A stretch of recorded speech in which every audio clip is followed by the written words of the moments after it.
نحمده ونصلي على رسوله الكريم اما بعد فاعوذ باللہ من الشیطان الرجیم بسم اللہ الرحمن الرحیم۔ ناظرین اکرام، ابھی ایک بہت ہی جو ہے نا سمجھ لیں کہ دل کو ہلا دینے والی خبر ملی ہے۔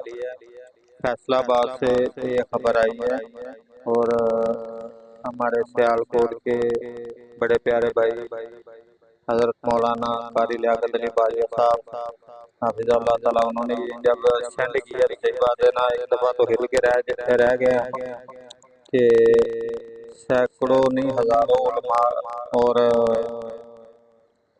طلباء کے استاد مناظر اسلام حضرت مولانا ابو اسعد مولانا محمد صدیق صاحب مدرس جامعہ سلفیہ فیصلہ آباد، وہ کلاس میں حدیث کا سبق پڑھا رہے تھے اور اس دوران ہی ان کی وفات ہو گئی ہے۔ اللہ تعالیٰ ان کے درجات بلند فرمائے۔ اس سے مبارک موت کون سی ہو سکتی ہے کہ نبی پاک صلی اللہ علیہ وسلم کا فرمان پڑھاتے ہوئے دنیا سے وہ رخصت ہوئے ہیں۔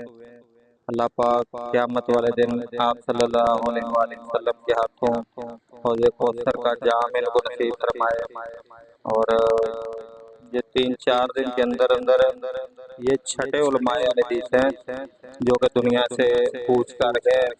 اللہ تعالیٰ تمام علماء کے درجات بلند فرمائے اور اللہ تعالیٰ صاحب کی قبر نور سے منور فرمائے۔ السلام علیکم ورحمۃ اللہ وبرکاتہ۔